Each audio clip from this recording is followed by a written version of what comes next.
अस्सलाम वालेकुम बच्चों, आज हम ब्रिज कोर्स जमात हफ्तुम मजमून साइंस इसका अमली खाका नंबर 5 हल करेंगे, जिसमें मश्क करते हैं। मंदरजज़ल में से कुछ अशिया की फहरिस्त दी गई है, जिसमें नारियल का तेल, नौशादर, स्प्रिट, अल्कोहल, पानी, पेट्रोल, काफूर, सोडियम, घी, नैफ्थलीन की गोलियां, पोटाशियम, सैनिटाइज़र, आयोडीन।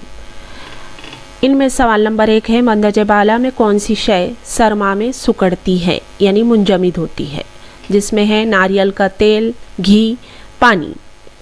दूसरा है, मंदरज बाला में कौन सी शय माय हालत में है।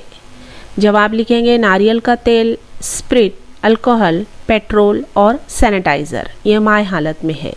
सवाल नंबर 3 है, मंदरज बाला में कौन सी शय को आप माय हालत से गैसी हालत में तब्दील होते हुए देखा है।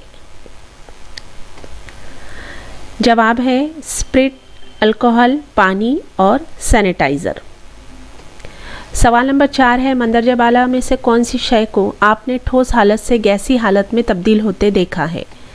जवाब है नौशादर, काफूर, नैफ्थलीन की गोलियां, आयोडीन। बताइए तो भला तपिश पैमा में कौन सी शय इस्तेमाल होती है। जवाब है तपिश पैमा में पारा इस्तेमाल होता है।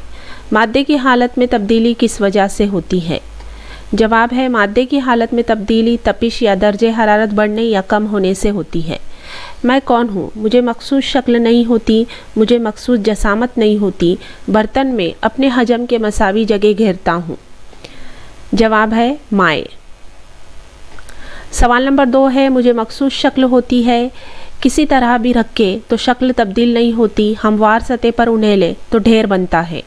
जवाब है ठोस। सरगर्मी कीजिए, अपने वालिद साहब के साथ ये अमल कीजिए। एक तश्तरी में मोम के टुकड़े लीजिए और स्प्रिट के चिराग या मोमबत्ती के ज़रिए हरारत दीजिए। मोम की हालत में होने वाली तब्दीली का बगौर मुशाहिदा कीजिए और अपनी बयाज में लिखिए।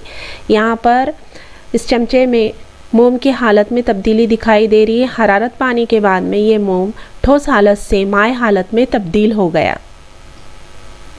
ब्रिज कोर्स के ताल्लुक से आने वाली मेरी तमाम वीडियोस को देखने के लिए मेरे चैनल को सब्सक्राइब ज़रूर कीजिए।